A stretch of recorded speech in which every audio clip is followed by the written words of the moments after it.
Uno de los grandes retos que como sacerdote he tenido en mi vida personal y como predicador, como pastor, como guía de comunidades, es lograr llevar siempre una comunidad al verdadero conocimiento del Señor, que no es fácil. No es fácil porque nosotros muchas veces ya tenemos como petrificadas ciertas ideas, tenemos arraigadas ciertas costumbres.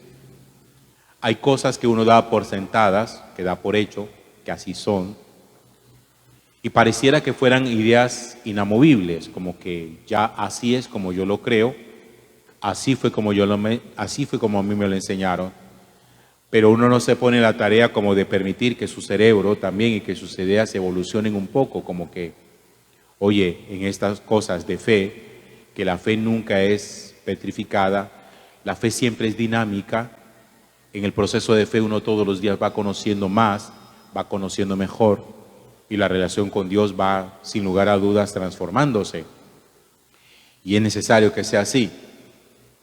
Cuando uno de adulto tiene una fe idéntica a como la tiene un niño, cuando uno cree del mismo modo como creía cuando era un niño, significa que uno no ha madurado en su fe. Por eso a mucha gente le parece que las cosas que aprendió de niño, pues ya así son y que eso no hay que cuestionarlo y que no importa. Ya lo que yo aprendí en la catequesis cuando me enseñaron en la primera comunión o lo que a mí me enseñaron en la escuela, pues eso así es y eso no hay necesidad de modificarlo. Por eso mucha gente considera que en asuntos de fe no tiene absolutamente nada que aprender. Dice, es que ya yo lo sé todo.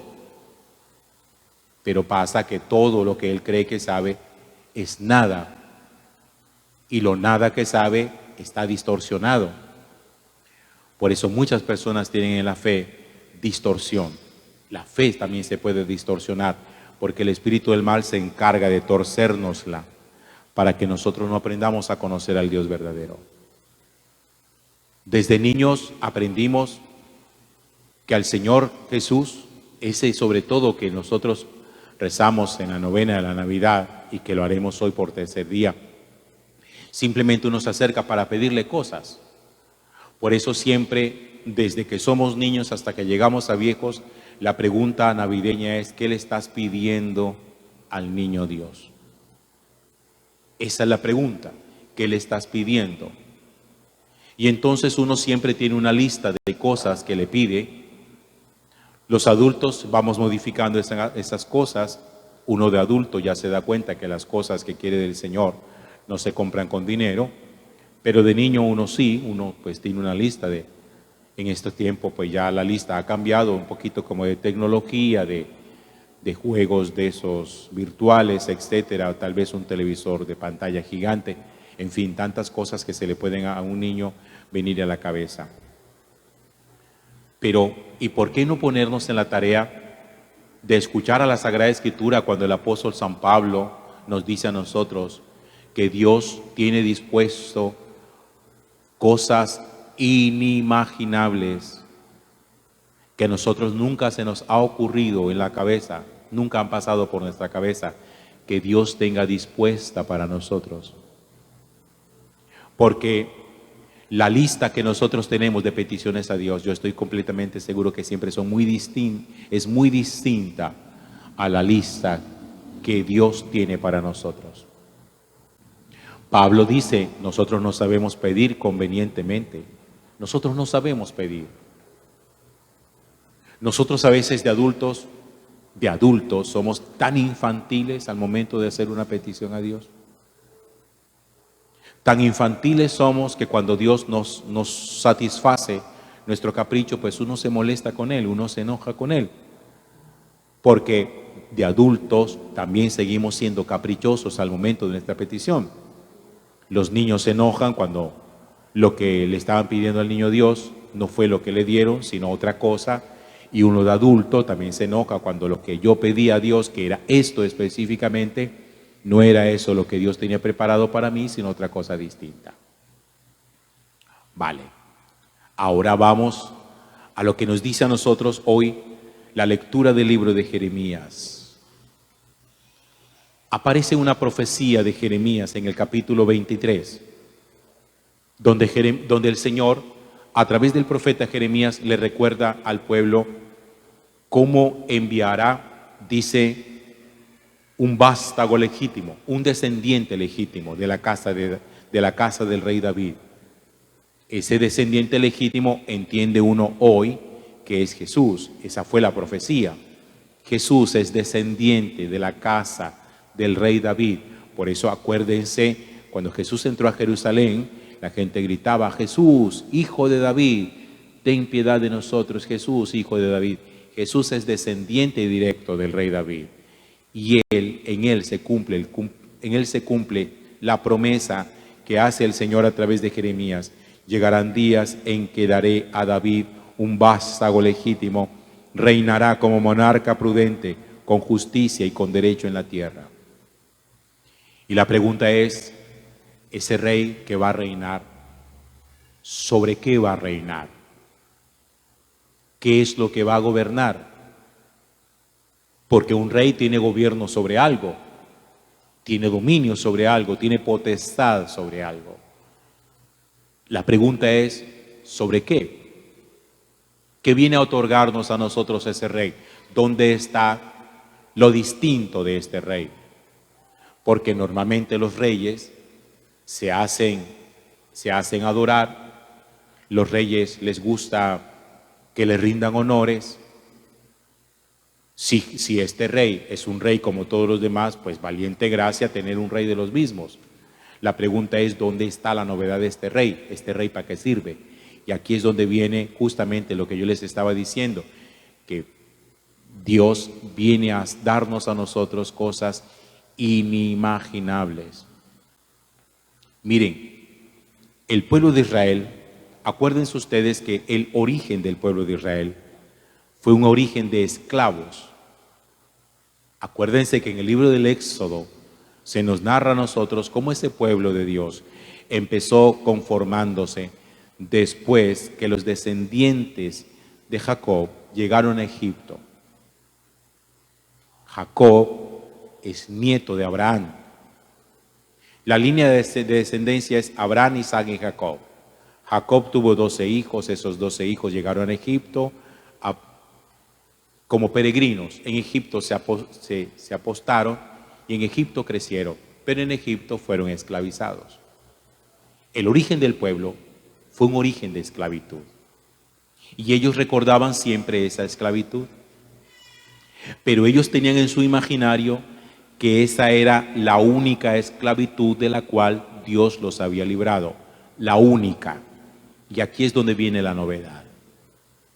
El Señor dice a través del profeta Jeremías: llegarán días en que ya no se dirá, oigan pues, porque aquí hay un cambio sutil en el juramento.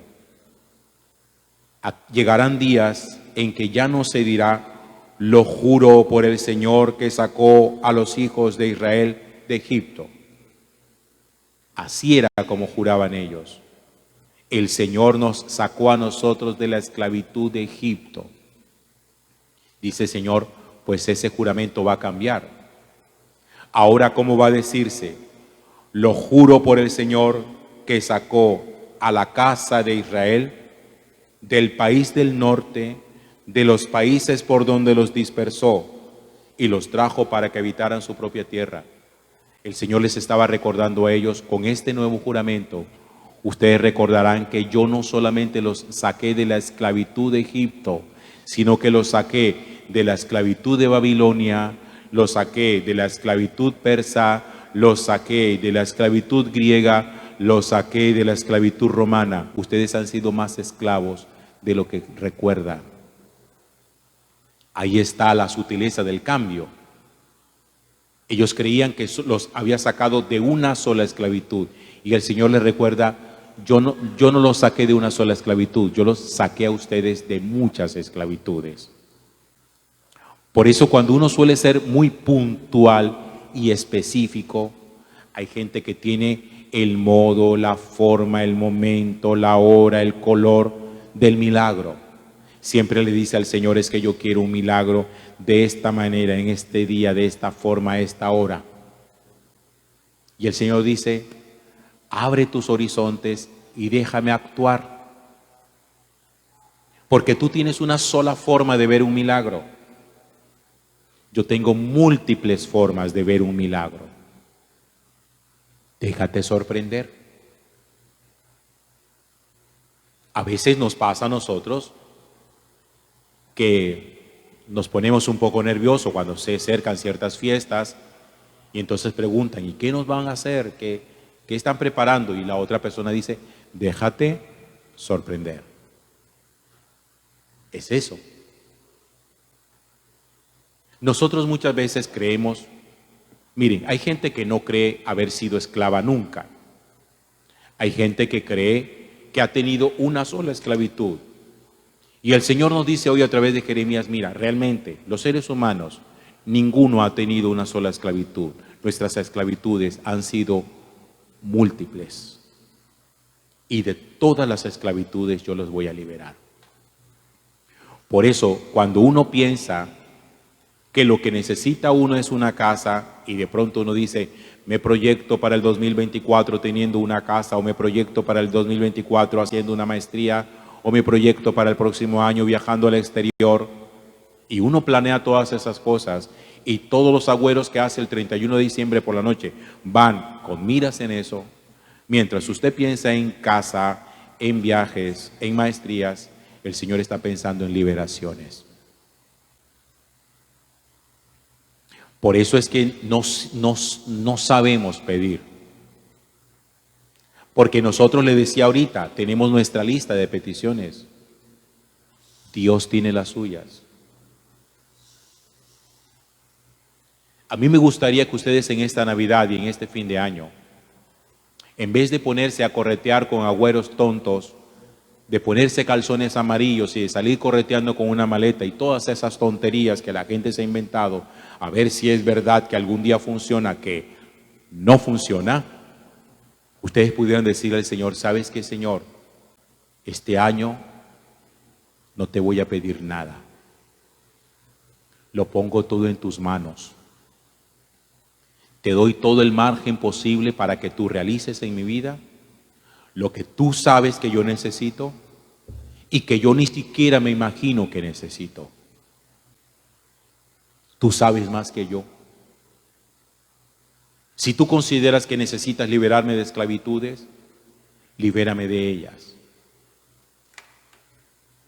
Si tú sabes que necesitas producir sanación en mi vida por ciertos acontecimientos, recuerdos o por ciertos hechos, hazlo. Voy a dejar de pensar en lo que quiero. Me voy a dedicar a lo que tú quieres para mí. Por eso el Señor le recuerda de esa manera tan bonita al pueblo. Le dice, miren, ustedes ya no jurarán por el Señor que los sacó de Egipto. No, ahora van a jurar por el Señor que los sacó del país del norte y de los, en plural, de los países por donde han estado dispersos y esclavos. Y yo les insisto para que ustedes entiendan esto. Los israelitas fueron esclavos muchas veces de muchos pueblos. Y el orden en que fueron esclavos fue este. Fueron esclavos de los egipcios. Después los invadieron los asirios y fueron esclavos de los asirios. Después los invadieron los persas y fueron esclavos de los persas. Después los invadieron los griegos y fueron esclavos de los griegos. Después los invadieron los romanos y fueron esclavos de los romanos. Cuando Jesús nació, ellos eran esclavos de los romanos. Pero ellos pensaban que no, así como a veces nosotros pensamos que no. Y uno muchas veces dice, ¿y a mí de qué me va a liberar el Señor? Yo estoy bien, a mí no me hace falta nada, yo no soy esclavo de nada. Yo lo que necesito es viajar mucho el otro año. Eso es lo que le pido al Señor, viajar mucho, o agrandar mi casa, o cambiar el carro. Y el Señor dice, pues nada de eso. Si tú confías en mí, tengo para ti otras cosas que nunca podrías conseguir con todo el dinero del mundo. Porque el carro lo consigue usted con plata. La casa nueva la consigue con plata. Viajar lo consigue con plata. Pero hay cosas que con todo el dinero del mundo usted nunca podría adquirir. Y esas son las cosas que Dios tiene preparado para nosotros. Lo que Dios quiere darnos no se consigue con dinero. Lo que Dios quiere darnos es invaluable y solamente Él lo puede dar. Gloria al Padre y al Hijo y al Espíritu Santo,